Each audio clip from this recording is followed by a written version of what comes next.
All right, well, let's go ahead and get started. Well, it's been a very odd 2 weeks or 3 weeks since we were here, but 2 weeks since we were supposed to have a class.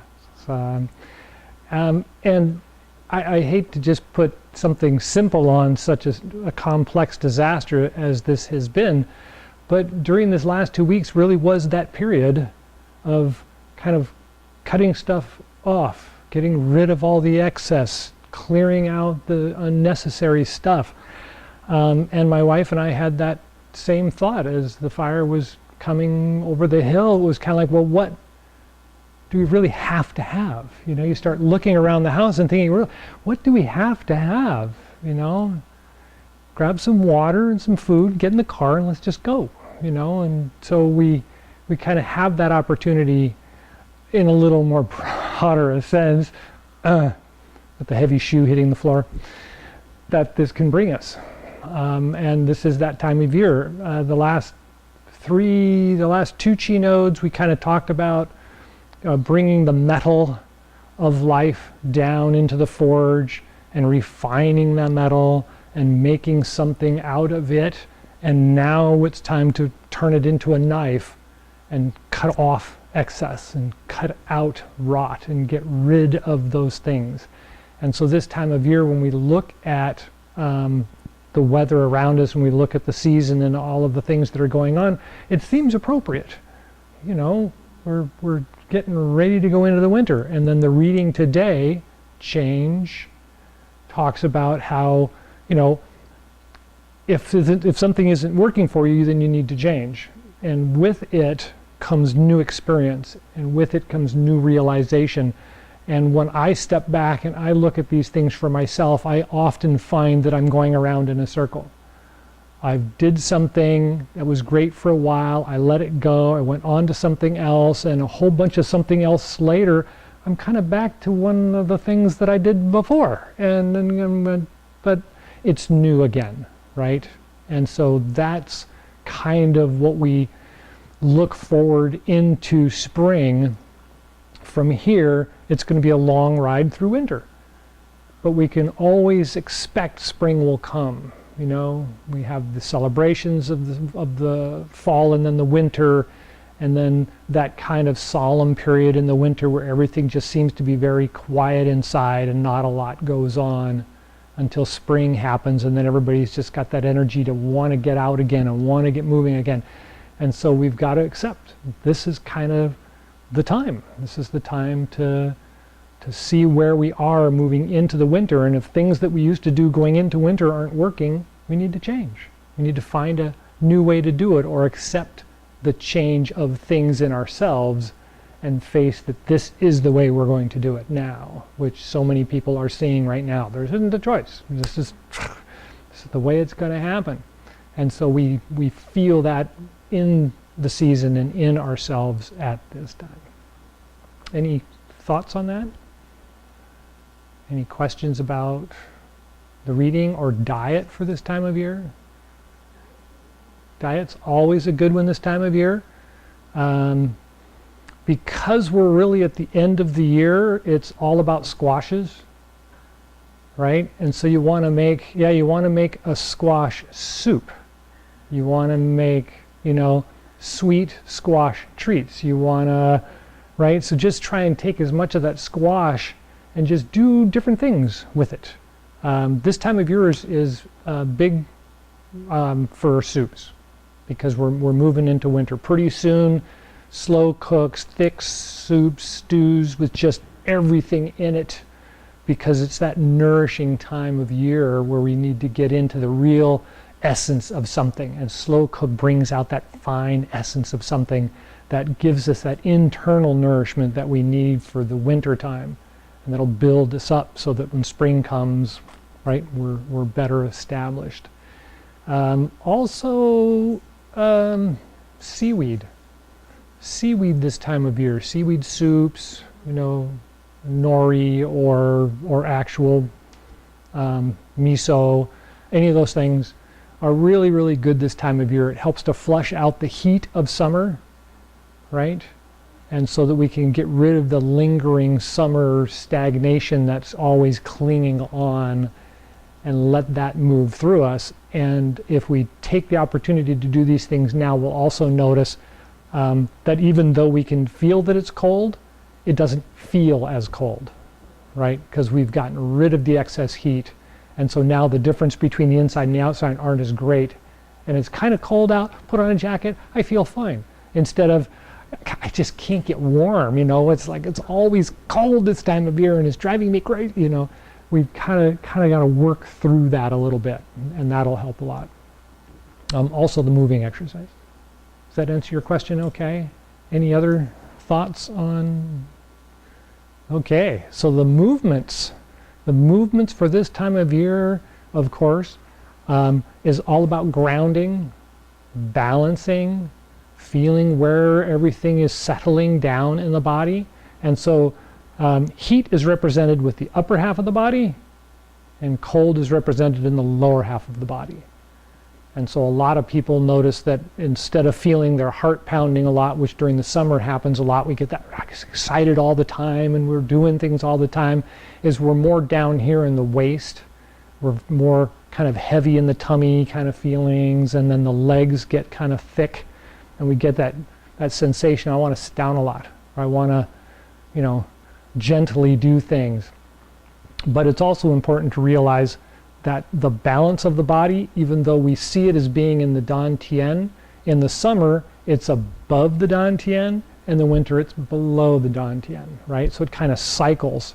And so actually the strength of this season is in the upper legs and the knees. We haven't made it down to the feet yet, but you can feel it. We can feel the feet become solider, and we feel that sensation of just being heavy on the ground. And so if you bend your knees and let your feet flatten out against the ground, and then just kind of roll the upper part of the body, you'll notice it really appears in the legs and the knees. It's really obviously right in this area of the body. And so with that, we want to roll the feet as we roll the waist.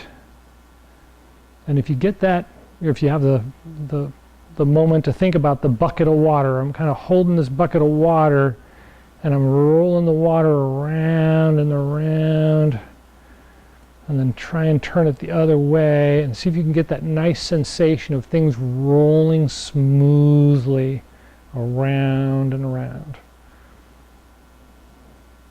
Everybody got that okay? Any weird sensations, knees, ankles, sore spots? If so, see your chiropractor. Indicators. It's not a symptom, it's an indicator, right? Good. Okay, so the same thing happens with the upper body. So if I've got the bucket hanging out here and I'm moving the body, my hands kind of follow along, but they're behind my body, right? So my body goes first and then my hands try to keep up. It's the same thing as the pendulum exercise, which we're going to do in just a moment. If you get that feeling, try and roll it the other way. So it's not going with you, it's kind of following along behind. So I go first and then my hands in the bucket follow. How's that feeling? Good? Good. Okay, so then drop the hands down. And now if I rock forward and rock back, you should feel the hands slightly behind. So I get to forward before the hands do, and I get back before the hands do.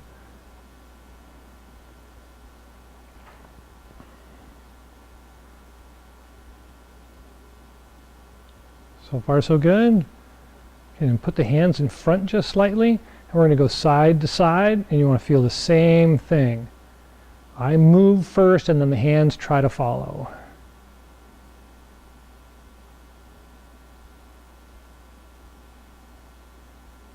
Good.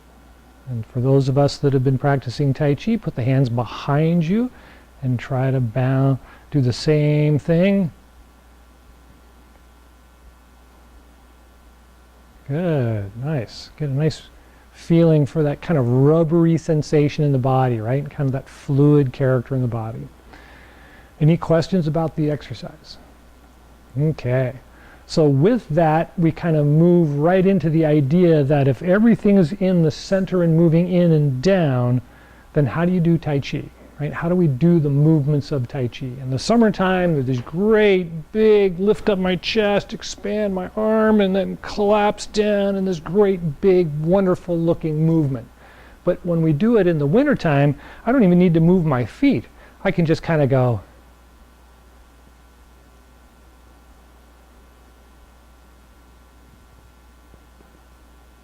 Right? Sowing seeds. Does it look like sowing seeds? Not a lot. It's kind of, the movement's there on the inside, right? And that's kind of what we want to think about, is that that movement isn't going to happen outside very easily, especially in the wintertime. But that doesn't mean we can't move, and that doesn't mean that the energy isn't moving. And so we can play these games, right? We can kind of stir the chi on the inside instead of having it being way out here and making all these big glorious movements. We could just kind of make them really small and really internal. And so with that, let's look at like the first moving gong. So when we stand at the first moving gong, the feet are gripping the ground slightly. We're on the inside of the feet, balanced between the toe and the heel. We're standing in a nice comfortable position with the arms rounded. And as I roll back to my heels, I just kind of open my chest and arch my back, open my arms, and then roll forward and start my exhale. And then everything just kind of collapses and folds in slightly and then comes back to center.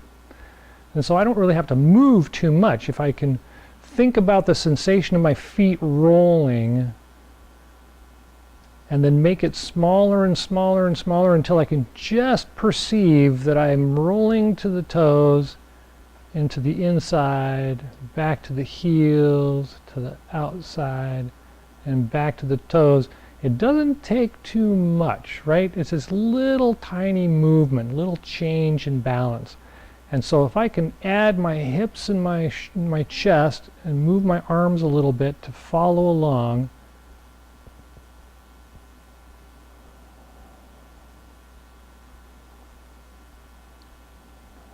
try that a couple of times.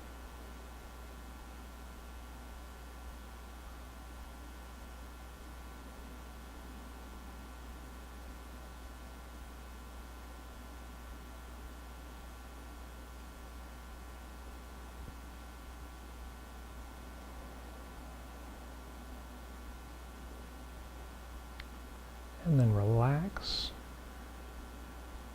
So it kind of gets the same feeling as doing it big as it does small. Sure. When we're doing it big. Yes. Big breath. Yes. No. Good question. And I'm not moving. Right.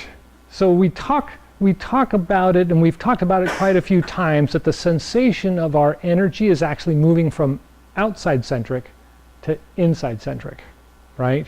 And so instead of there being these great big movements and the body really loves it and wants to do these things, when we're moving to the inside, that sensation, even though it's still there, really isn't as important anymore. If we think about the breath as really being the key here, it is so much stronger, right? And so that's where that feeling should be. The feeling should actually be in there going, wow, I can really feel my stomach gurgle, and I can really feel my breath in my heart. Yeah, you should be able to, because you're not thinking out here, right?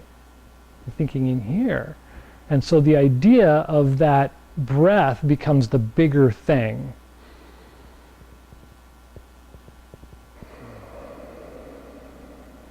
I really don't have to feel the movement of the outside of the body so much as the energy circulating on the inside, right? And that's the next thing, is we talk about the microcosmic orbit, right? The energy rises up, comes up the back, spills over the top, comes down the front, and then exits down the body. And we've talked about this many times. It's a very common practice for many meditations, actually, the Qigong just happens to take it to a finite detail in such a way that when I inhale, I want to feel it come through the toes, come up to the knees, and then switch sides. Come up the back of the legs, rise up the spine and nourish the kidney, the liver, the heart, the lungs, the brain, the eyes, and then as it spills down the front, it nourishes the lips and the tongue, the esophageal passage, the stomach, the two intestine groups, and then down the front of the legs to the knees, around to the back, and then down through the heels. So I was thinking about this just the other day, and if I took the picture out and I laid it sideways, it's the infinity loop. It goes from the front through the knees, up around the top, and then back down through the knees, and then back to the toes again. And it's like, oh, I never even thought of that before. But it does. And so if the earth is the other part of this cycle, then I'm bringing it up through the front of the legs and then through the knees and back. Rise up and nourish the spine, the nervous system, the kidney, the liver, the lungs, the heart, the brain, the eyes.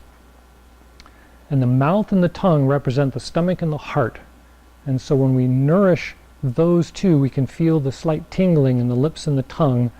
And then when we swallow the breath down, and not really swallow, but we swallow the breath down the esophageal passage, we can feel it fill the tummy and the abdomen and settle. And we have to let it finish its way down the legs, around the back of the knees, and then down through the heels and down into the ground. I know this is a lot more complex than we usually talk about it, but this is, like we talked about, this is the time of year, right? Everything's less external, and now it's turned more internal. And we need to engage the mind in order to keep that pattern and keep that connection with the spirit and the body firmly joined. And so let's take a moment, relax in the standing position, grip the ground with the toes so you get a firm sense of the toes, feel the heels on the ground, and just imagine the toes are picking up energy, bringing it up the front of the legs, coming around through the knees to the back and rising up to the spine. Rises up the spine and nourishes the organs on the spinal channel.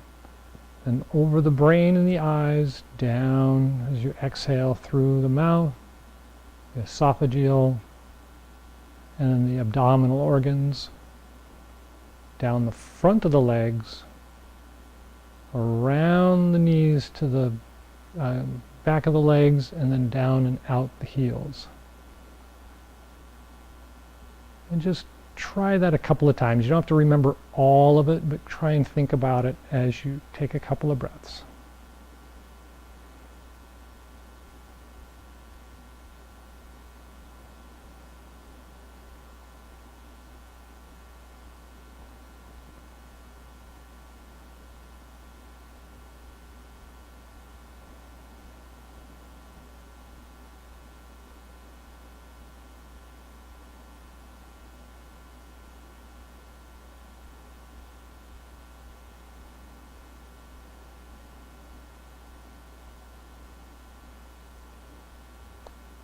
And then relax.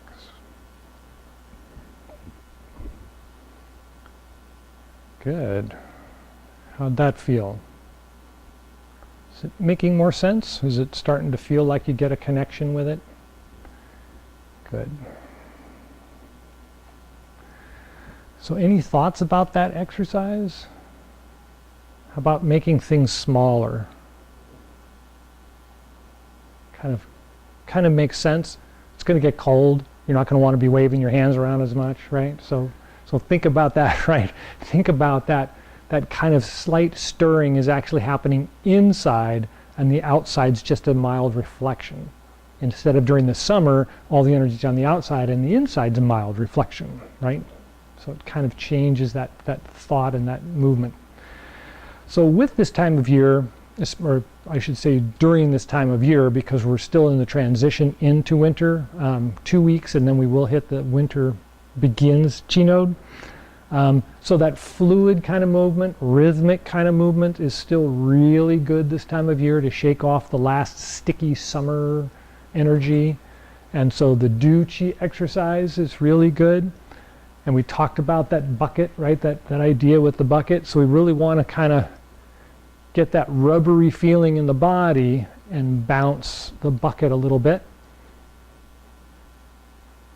Just get that sensation of it just kind of wiggling. You're not doing it, you're just bouncing and everything's just kind of wiggling with you. Right? Yeah, you want to kind of be relaxed and just let it kind of boing, boing, boing, just kind of bounces around. Good. Better. Good.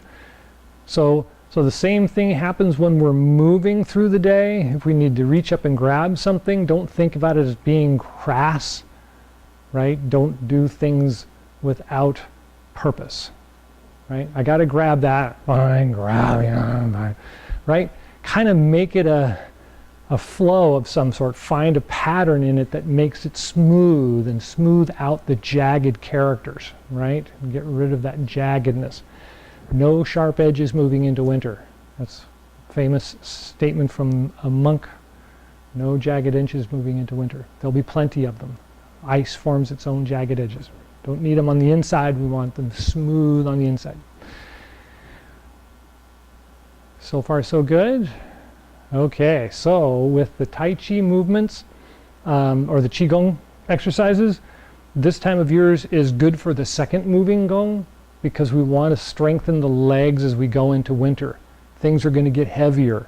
We're going to be wearing more coats. We're going to be carrying more firewood. We'll be hauling more water, right? And so that second moving gong, if you've done the second moving gong on a regular basis, now's the time to get to 90 degrees. Right about there.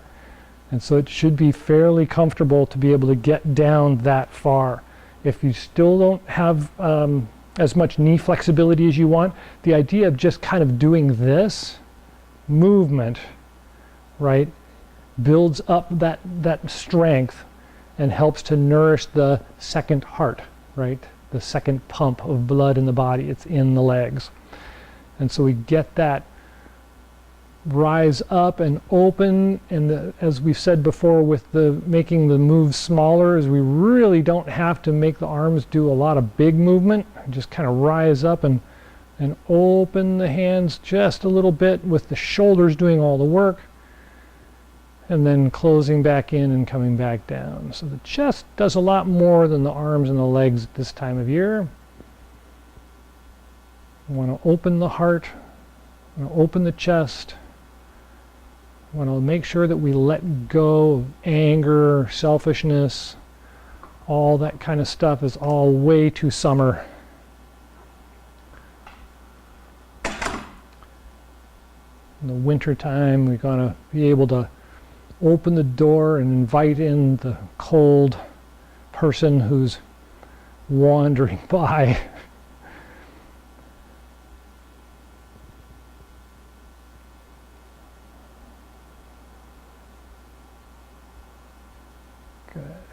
And relax. Good. How did that one feel? Good. So the drawing in exercises we were doing earlier can still be done. So eagle grasp clouds. This one's fine to do. You don't have to do it as big. Like I said, things can start getting smaller and gentler. Always a good exercise is drawing in and settling down this time of year. I think that's all I've got for that. Any other thoughts or questions? For Tai Chi exercises, the pushing should be less pronounced to more economically motions. Right, a lot like the bucket, right? You really want to think about how the inside does Tai Chi instead of how the outside does Tai Chi, right? And that way, when we come to summer and we're doing outside Tai Chi again, it's fresh. It's new, right? And you've learned how the inside does it so that you can start to apply the inside back to the outside, right? We want to see that constant yin-yang change happening. I have the winter exercises moves into the summer and becomes something new. And then when I get done with summer and I start moving, then the movements move to the inside and it becomes something new. And then, right? So we want that constant change to happen, like the reading said today, always cycling. Does that answer your question okay? Okay. Any other thoughts? I think we're almost out of time. So let's go ahead and do the standing quiet gong for about 9 breaths.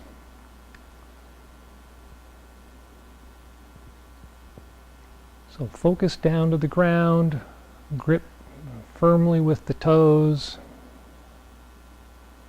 point the fingers down and connect to the toes.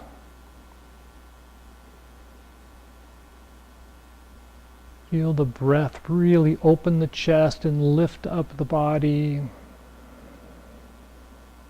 And when you exhale down, let the arms relax and the chest relax, and feel the legs, the top of the legs and the feet, really gaining all that weight of your exhale.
And no matter where you are, we'll take one more breath.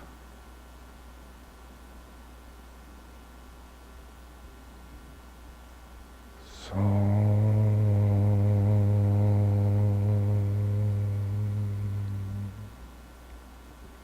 and turn the palms out. Inhale, rise up.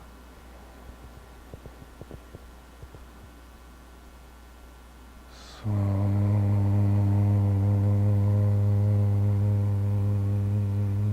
take a breath at the heart and lungs.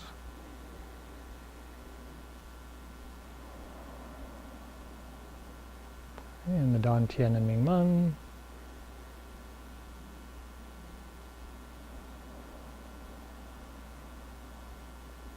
And bubbling spring points at the bottoms of the feet.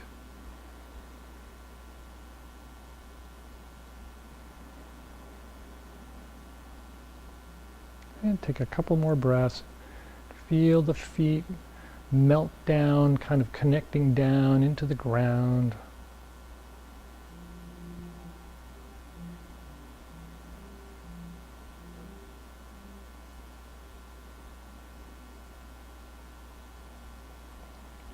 And when you're ready, palms out, inhale, rise up. Gathering the universal chi. So,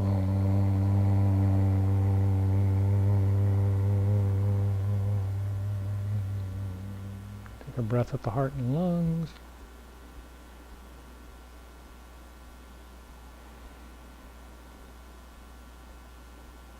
And take a breath at the Dan Tian and Ming Men.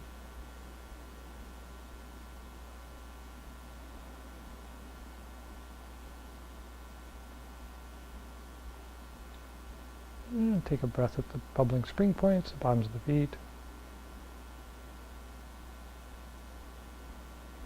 And feel the energy sinking down. It comes through your body and goes down into the ground, deeper and deeper with each breath.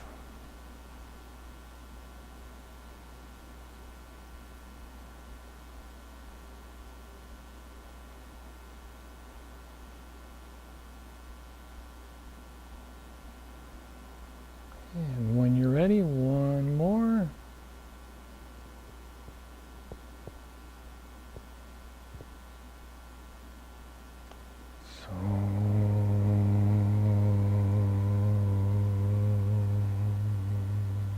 Take a breath with the heart and lungs.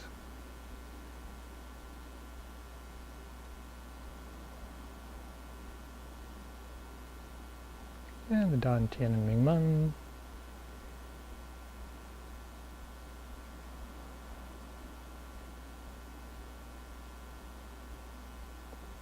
And the bubbling spring points.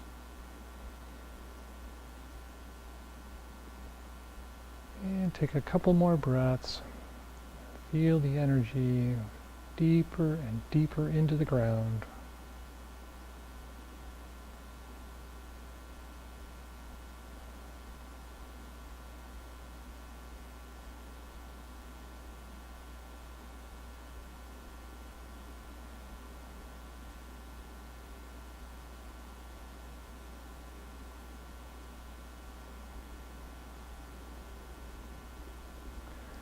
And then before we go, a little do Chi exercise. So start low and bounce the energy.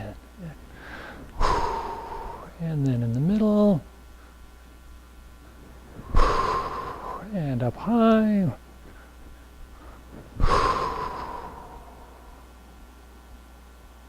Good. All right. Any last thoughts or questions? All right. Well, thank you all for coming.